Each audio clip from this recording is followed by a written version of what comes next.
when DeMarcus Cousins told Golden State security that a Boston fan had just taunted him with a racial slur. Many in the NBA who heard the story weren't surprised.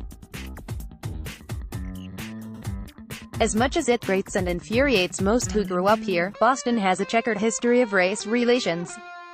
But Kyrie Irving, when asked last night about the Jan. 26 incident that led to the 2-year suspension of the fan, a minor, made it clear Boston doesn't have a unique problem. I myself can only speak for playing here as an opponent. I've never heard anything like that, but I can only go off of hearing stories. Irving said after the Celtics' 114-112 win against Indiana on Friday night.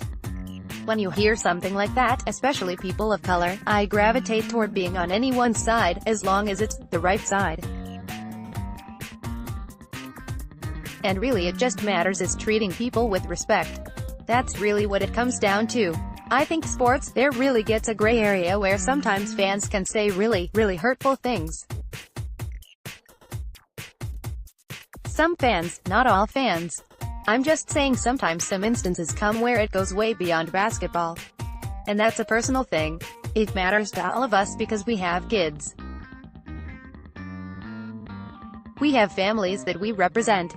We represent very different backgrounds. I think coming to Boston has been an eye-opening experience for me, just getting an experience to know Boston.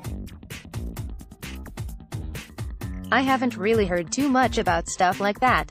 But hearing about it, it's a little saddening, just to happen, not just in Boston, but just as an NBA player. Hearing another NBA player going through something like that is just terrible. Or any athlete, hearing racial slurs. But racism still exists in our society. It happens every day. I don't want to limit it just to us athletes. A lot of people go through a lot of racial tension. So, it's a terrible thing in our society, racism in general. The fan, described by the Celtics as a minor, was handed a 2-year suspension and lifetime probation by the team for his verbal abuse of Cousins. Suspension, first brought to light Friday by a Yahoo report, came in the wake of a complaint that the Golden State center filed with his own team's security. Cousins said that the fan, seated behind the Warriors bench, used racially offensive language, including, according to a league source, the mouthing of one particularly repugnant term. The Celtics chose not to impose a lifetime ban because of 2 factors: they were unable to verify through interviews with neighboring fans and by studying video that the fan actually used a racially inflammatory term. The fact that he was a minor also factored into the decision to impose only a 2-year ban. A lifetime ban would follow a subsequent offense. The team conducted extensive interviews of fans, including many who were able to identify the minor, who was seated in an area with a group of other adolescents approximately 15 feet behind the Golden State bench. After being removed from his seat during the game, the fan emphatically denied Cousins' claim that he said something racially inflammatory. The Celtics' investigation did not include an interview with Cousins or other Golden State players.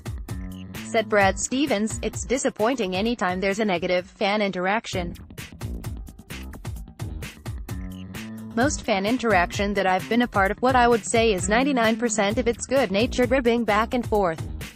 But there's no doubt that this isn't the first time that a fan has crossed the line, and it's not the only time this year obviously in the NBA, and those are disappointing things. Hopefully it's a reminder for everyone here and everywhere else. Cheer for your team, cheer loudly, enjoy it. Hopefully appreciate the guys on both sides." I think this is one particular fan. I heard that night that something had been said and I knew everybody in charge here was taking it really seriously. I had not heard the results of the investigation or the decision until last night when they broke the news. I talked a little bit more to our people with the Celtics this morning. Get to know them. Kobe Bryant had some advice for Irving during a SiriusXM town hall appearance Thursday night. Get to know your teammates beyond the game. The next move for Irving is figuring out how to get the most out of the pieces around him. That's really hard, said Bryant, and understanding how do you find an emotional connection with each player, figure out what their fears are, and help turn those fears into strengths. And to do that you have to put time in, and I don't mean time in the gym, I mean time listening. Breakfast, lunch, dinner, talking to guys, listening to what they're saying. Bryant said he came to the realization he had to do this following the 2008 NBA Finals, as well as a talk with Michael Jordan. After we lost to the Celtics, he said, because Michael told me the same thing. He said, listen, you have all the individual tools, now you have to figure out how to connect with each one of those guys and bring the best out of those guys. It's not about just passing them the ball and saying that's what makes guys better. That's not it. You have to figure out how to touch the right buttons to make them want to be the best versions of themselves. How do you do that? And that was my challenge in 2009 and 2010. I was able to figure it out, and that's what Kyrie has to figure out. Project 44 night. The Celtics held their first Project 44 night, in honor of someone close to Stephen's heart, the late Andrew Smith, a former Butler player who died of cancer at the age of 25 in 2016. Project 44 seeks to find life-saving bone marrow transplant matches for cancer patients. That means a lot to me. Project 44 has the lapel pins that we'll be wearing, he said. Actually, next week the Pacers will be doing the exact same thing in Indianapolis. That was established to honor Andrew Smith, who played for us at Butler, and really to increase awareness for the National Bone Marrow Registry. It's already been responsible for 3 matches, which in essence saves 3 lives, said Stevens. The goal started with saving 44 lives, and I think once we get to 44, we'll create a new goal and hopefully everybody can not only enjoy that but sign up and participate in that. The most unbelievable part of the story is I think having a chance to coach Andrew and then being there with him as he was dying, how he wanted to help others, and then the very first match was one of his teammates. So pretty cool stuff and pretty emotional stuff, and I'm glad the Celtics are doing that. It means a lot.